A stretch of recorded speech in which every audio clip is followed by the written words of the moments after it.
तो फिल्म की शुरुआत में तबाह हुई दुनिया दिखाई जाती है और बताया जाता है कि इस दुनिया की तबाही के पीछे एक बहुत बड़ा मेट्रॉइड था जो जमीन से टकराया और सब कुछ जलकर भस्म हो गया। अब बस जमीन पर एक छोटा सा शहर और कुछ सर्वाइवल्स बचे हैं।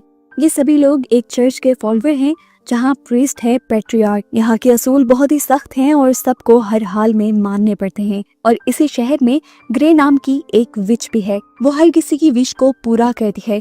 इसीलिए चर्च के लोगों को लगने लगा है कि कहीं लोग इनसे भागकर ग्रे के साथ मिलकर एक नई कम्युनिटी ना बना लें। इसीलिए पैट्रियार्क इन्फोर्सर को ग्रे को फांसी देने का हुक्म देता है। इन्फोर्सर यहाँ के सभी लोगों के सामने ग्रे को फांसी देती है। उसके पाँव के नीचे से स्पोर्ट खींच लेती है और जैसे ही इन्फोर्सर यहाँ से जाती है तो ग्रे अपना जादू दिखाती है। वो इन्फोर्सर के ही एक बंदे को हिप्नोटाइज कर देती है। उसे इल्यूजन दिखाती है कि जैसे वो ही फांसी पे चढ़ रहा हो और अपने आप को मारने के लिए वो अपनी रस्सी पे गोली चलाता है, लेकिन असल में ये गोली चलती है ग्रे की रस्सी पर और ग्रे फांसी से छूट जाती है। इसके बाद ग्रे उसे दोबारा एक इल्यूजन दिखाती है जिसमें ग्रे उसके पास आ रही थी। ग्रे को मारने के लिए वो गोली चलाता है तो देखने को मिलता है असल में ये गोली उसने अपने ही साथी को मारी। सारा शोर सुनकर इन्फोर्सर पीछे आई और सबसे पहले उसने इस सिपाही को मार दिया जो ग्रे के पोजेशन में आया था। इसके बाद इन्होंने हर जगह ग्रे को ढूंढा लेकिन ग्रे इन्हें कहीं नहीं मिली। वो छुपी हुई इधर ही थी, लेकिन उसने इन सबको इस तरह दिखाया कि ग्रे यहाँ नहीं है और फिर यहाँ रुककर एक एक करके उसने इन्फोर्सर के सभी सिपाहियों को मार डाला। उसने इन्फोर्सर के गले पर जब चाकू रखा तो इन्फोर्सर ने कहा मार दो मुझे, लेकिन ग्रे ने उसे मारा नहीं बल्कि उसी को फांसी पर चढ़ाते हुए वो यहाँ से चली गई। अब सीन कट होता है और हमें बॉयज को दिखाया जाता है। वो एक टनल के करीब से गुजर रहा था तो अचानक बहुत सारे डाकू उसके ऊपर हमला कर देते हैं। एक उसी की ही बंदूक उसके घोड़े से उतारने की कोशिश करता है तो एकदम से 2 मुंह वाला सांप उस डाकू के ऊपर हमला करके उसे डस देता है। इसके बाद बॉयज बाकी के बचे हुए डाकुओं से लड़ता है। किसी को अपने स्किल से फाइट करते हुए मारता है तो किसी को अपनी बंदूक से शूट कर देता है। और इस तरह से सब कुछ मैनेज करने पे हमें पता चलता है कि बॉयज कोई आम इंसान नहीं था, वो एक बाउंटी हंटर था और अपने काम में बहुत ही ज्यादा माहिर भी था। हमें दोबारा ग्रे को दिखाया जाता है जिसके पास यहाँ की क्वीन और उसका खास आदमी मिलने के लिए आए हैं। असल में क्वीन ग्रे से चाहती थी कि वो उसके लिए एक शेप शिफ्टर की पावर लेकर आए।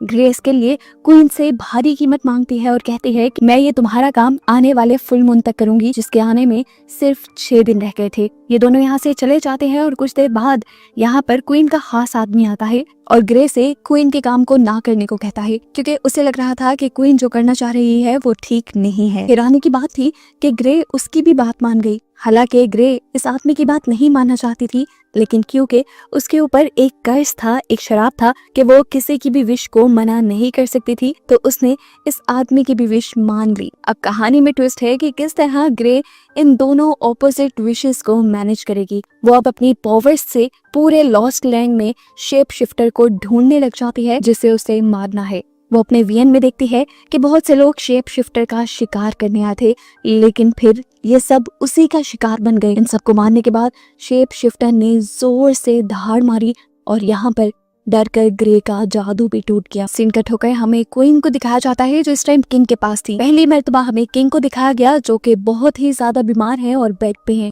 ग्रे बॉयज से मिलने के लिए आई है क्योंकि बॉयज यहाँ का सबसे अच्छा हंटर था और ग्रे को अपना मिशन पूरा करने के लिए ऐसे ही किसी आदमी की जरूरत थी। वो उसे शेप शिफ्टर को मारने के बदले अच्छे पैसे देने की ऑफर करती है। ग्रे बॉयज के साथ खुद भी द लॉस्ट लैंड जाना चाहती थी जहाँ पर उस शेप शिफ्टर का बिल है। असल में वहीं पे शेप शिफ्टर को मारकर उसकी ताकत को कैद किया जा सकता है, कहीं और नहीं। बॉयज पहले ही ग्रे को अलर्ट कर देता है कि रास्ता बहुत लंबा हो सकता है और इसमें कई खतरों का सामना हो सकता है। इन खतरों में कई तरह के डीमंस और टूटे फूटे रास्ते भी होंगे। ग्रे हर किस्म की मुश्किल को पार करने के लिए तैयार थी।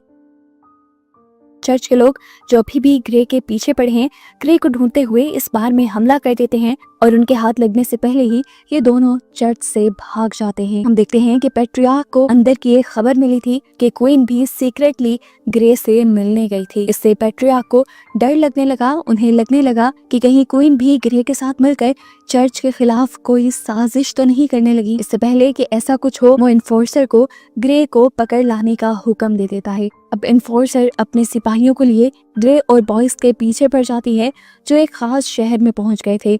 यहाँ पर जाके ग्रे और बॉयज के दोस्तों के घर स्टे करते हैं। यहाँ इनकी बातों से हमें बॉयज का पास्ट पता चलता है कि वो इतना अच्छा हंटर कैसे है। बचपन में लॉस्ट लैंड के अंदर उसकी आंखों के सामने उसके मॉम डैड को मार दिया गया था, जिसके बाद अपने सर्वाइवल के लिए वो डीमन से, हंटर से लड़ते लड़ते आखिर को उस शहर में पहुंचा जहाँ पर इंसान आज बस रहे थे। फिर अगले दिन ये लोग अपना सफर कंटिन्यू कर देते हैं और ये दोनों एक बिल्डिंग नुमा जगह में आए थे जहाँ से आगे का रास्ता इन्हें एक केबल बस के जरिए पार करना था। लेकिन जब ये ऊपर आए तो इनका सामना हो गया इन्फोर्सर और उसके सिपाहियों से। इन सब के दरमियान में लड़ाई शुरू हो जाती है। बॉयज तो था ही बहुत अच्छा हंटर और फाइटर, और ग्रे लड़ने के लिए अपनी जादुई पावर्स का इस्तेमाल कर रही थी।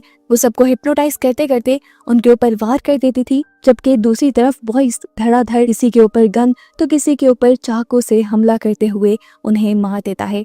और जब इन्हें लगता है कि अब टाइम आ गया है तो ये दोनों जल्दी से केबल बस के ऊपर जंप कर देते हैं।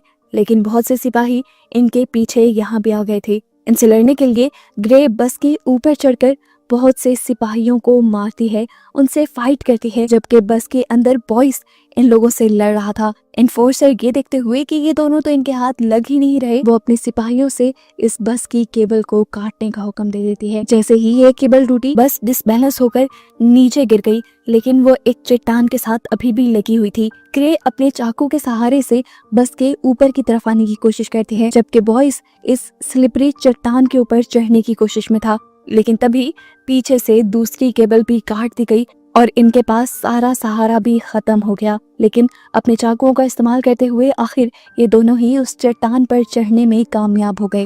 ये देखते हुए इन्फोर्सर ने अपनी स्नाइपर निकाली ग्रे को शूट करने के लिए, लेकिन स्नाइपर के लेंस के जरिए ही ग्रे ने दोबारा इन्फोर्सर को हिप्नोटाइज कर दिया। उन्हें ऐसा फील हुआ कि वो दोनों वहां से चले गए हैं और इस तरह इन दोनों का पीछा उन लोगों से बच गया। पूरी फाइट के दौरान बॉयज को एक गोली लग चुकी थी, जिसकी वजह से उसे बहुत ज्यादा दर्द हो रहा था। बॉयज खुद इस गोली को अपने जिस्म से निकाल देता है और ग्रे उसके जख्मों पे टांके लगाती है। हमें क्वीन को दिखाया जाता है, जिसे पता चला है कि वो प्रेग्नेंट है। क्वीन को एक वारिस मिल गया था, अब उसे किंग को और सहने की जरूरत नहीं थी। क्वीन का रवैया भी किंग के साथ बिल्कुल ठीक नहीं। वो किंग से अलहदा भी होना चाहती है, लेकिन किंग से अलहदा होने पर जो उसे क्वीन की हैसियत से ताकत मिली है वो उसके पास से खत्म हो जाएगी। वो फौरन ही खुद किंग को मार देती है और सबसे झूठ कह देती है कि उनकी बीमारी की वजह से उनकी मौत हो गई। ये लोग अब एक ऐसे शहर में पहुंचते हैं जहां इनके पीछे बहुत सारे डीमंस लग जाते हैं। ये अजीब सी दिखने वाली क्रिएचर्स इंसानों जैसी ही लग रही थी, लेकिन दिखने में बहुत भयानक थी। इससे पहले कि ये ग्रे के ऊपर हमला कर देती, बॉयज अपने चारों तरफ ऑयल फैला के वहां आग लगा देता है, क्योंकि वो इन क्रिएचर्स की कमजोरी जानता था। इन्हें आग से डर लगता था, लेकिन ये डीमन तो उनकी सोच से कहीं ज्यादा ज़हीन थे।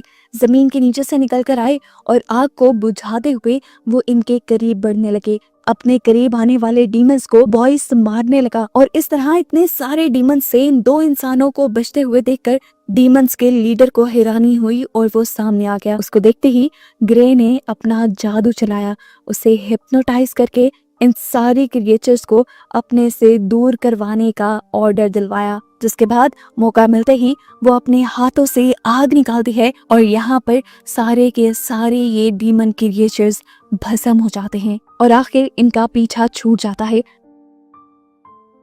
आगे चलकर बॉयस उससे पूछता है, मुझे तो आग की तपिश फील ही नहीं हुई, तुमने वो आग कैसे जलाई थी? तब ग्रे ने उसे हकीकत बताई कि असल में मैंने वहाँ कोई आग नहीं जलाई थी, बस इन सारे डीमंस को इल्यूजन दिखाया था। डीमंस अपनी सोच और आग के डर की वजह से ही मर गए थे। अब अगला शहर लॉस्ट लैंड था, कुछ ही देर की दूरी पर। बॉयस उसे इस मर्तबा भी रोकता है और कहता है, सोच लो, आगे चलना बहुत ज्यादा खतरनाक है, तुम्हारी जान भी जा सकती है। अब ये लोग बात करते हुए ब्रिज पार ही कर रहे थे कि इन्होंने देखा इन्फोर्सर अपनी बहुत सारी आर्मी लेकर इनके पीछे आ रही थी। सामने इनके ब्रिज ही था, कोई और रास्ता था भी नहीं, बचते कैसे? तभी ग्रे को एक और आइडिया आता है। वो ब्रिज पर तेजी से भागने लग जाती है और इन्फोर्सर भी ट्रेन की स्पीड ज्यादा करवाते हुए ग्रे को कुचलने का प्लान करती है। लेकिन एक पॉइंट पे जाकर इन्फोर्सर को पता चलता है कि ये ब्रिज असल में टूटा हुआ था। उनकी स्पीड इतनी तेज थी कि वो ब्रेक भी नहीं लगा पाए और ब्रिज के आखिर पे पहुंचने पर ग्रे ने जंप लगा ली, जहां उसे नीचे लटके हुए बॉयस ने पकड़ लिया और उसकी जान तो बच गई, लेकिन इन्फोर्सर और उसके सारे साथी यहाँ पर मारे गए। जहाँ जब पेट्रियार्क को पता चलता है कि उसके सभी साथी मारे गए तो उसे डर लगने लगा। उसे लगने लगा कि वो जो मजहब के नाम पे सबको अपना गुलाम बनाए बैठा है, कहीं ये ना हो कि क्वीन ग्रे के साथ मिल जाए और उसकी ये ताकत उससे छिन जाए। इसीलिए वो सारे लोगों में ये जाहिर करने की कोशिश करता है कि क्वीन ग्रे के साथ मिलकर इस जगह को बर्बाद करना चाहती है। क्वीन को जैसे ही इस चीज की खबर मिलती है तो वो अपने खास आदमी से अपनी बात मनवाने का फैसला करती है। उसे अपने करीब करते हुए अपने प्यार के वश में करके वो उसके जरिए पेट्रियार्क और उसके सारे लोगों को मरवा देती है। वो जगह, वो गार यहीं पे था जहाँ पे वो शेप शिफ्टर रहता था। अभी कुछ ही देर में फुल मून भी होने ही वाला था। ग्रे ने देखा कि यहाँ पे बहुत सारे ह्यूमन स्कल्स रखे हुए थे। बॉयस ने बताया ये सभी उन लोगों के स्कल हैं जो शेप शिफ्टर का शिकार करने आए थे। अभी भी सोच लो, वक्त है। लेकिन ग्रे उसकी बात नहीं सुनती और बड़े बड़े चांदी के नुकीले नाखून लगाने लग जाती है। ये पहनकर वो बॉयस को एक बहुत बड़ा राज रिवील करती है और बताती है कि तुम्हें क्या लगा, मैं नहीं जानती, मैं जानती हूँ कि तुम ही वो शेप शिफ्टर हो। मैंने अपने जादू के जरिए पता चलवा लिया था इस बात का और मैंने तुम्हें ही इस काम के लिए इसलिए हायर किया क्योंकि तुम यहाँ रहते थे, तो यहाँ तक सेफली तुम ही मुझे पहुंचा सकते थे और तुम्हें यहाँ तक लाने का मकसद ही ये था कि तुम्हारी ताकत लेने के लिए तुम्हें तुम्हारी जगह पे तुम्हारे बिल मिला के मारना जरूरी था। फुल मून होते ही बॉयस भी उसी के सामने एक शेप शिफ्टर यानी एक भेड़िए में तब्दील होने लगता है। इस भेड़िए के रूप में आते ही बॉयस की ताकत कहीं ज्यादा बड़ी हो जाती है और वो ना चाहते हुए भी ग्रे के ऊपर हमला कर देता है। ग्रे भी अब लड़ने के लिए उससे उठी थी। अपने जादू से वो बॉयस को हिप्नोटाइज करते हुए ऐसा दिखाती है कि जैसे बहुत सारे परिंदे उसके पास आ रहे हैं। इन परिंदों को हटाने के लिए वो हाथ इधर उधर करने लगता है और इतनी ही देर में एक बहुत बड़ा सा परिंदा उसके ऊपर हमला करने के लिए पहुंचता है। उससे बचने के लिए जैसे ही बॉयस पीछे होने लगा तो उसकी कमजोरी और उसके भटके हुए दिमाग का फायदा उठाते हुए ग्रे अपने चांदी के नाखूनों से उसके ऊपर हमला कर देते हैं। इतने में ही चांद भी बादलों के पीछे छुप जाता है और बॉयस की बॉडी इंसानी शक्ल में आ जाती है। ग्रे के हमले की वजह से वो फिलहाल बेहोश हुआ था। जब उसे होश आया तो उसे जंजीरों से बांधा गया था। वो अपने आप को कमजोर फील कर रहा था। पता चला कि इन शेप शिफ्टर्स की कमजोरी असल में चांदी है और ग्रे ने उसे कमजोर करने के लिए बहुत ही अच्छा खेल खेला था। जब उसके जिस्म पे टांके लगाए तो उसने उसके जिस्म में एक चांदी का सिक्का डाल दिया था जो अब उसकी बॉडी में रिएक्ट करके उसे कमजोर बना रहा था। अब वो बॉयस से माफी मांगती है और कहती है कि मैं जो करने वाली हूँ मैं करना तो नहीं चाहती, लेकिन मैं अपने कर्ज की वजह से मजबूर हूँ। वो उसकी जान लेने ही वाली थी, लेकिन तभी बॉयस ने कहा मेरी भी एक विश है। बॉयस उससे विश करता है कि तुम मेरे पास ही रहो, क्योंकि वो अब ग्रे से प्यार करने लगा था।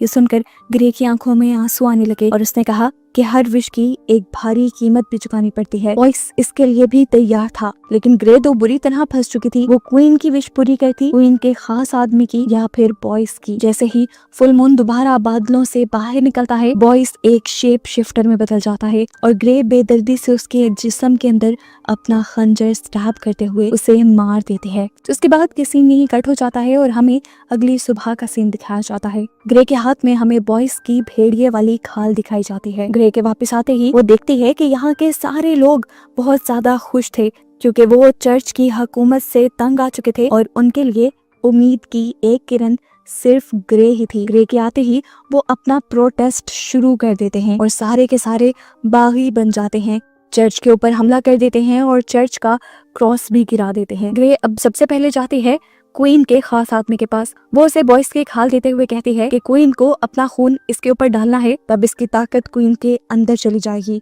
ये खाल पकड़ते हुए वो आदमी कहता है मैंने तो तुमसे विश मांगी थी कि तुम क्वीन की विश ना पूरी करना।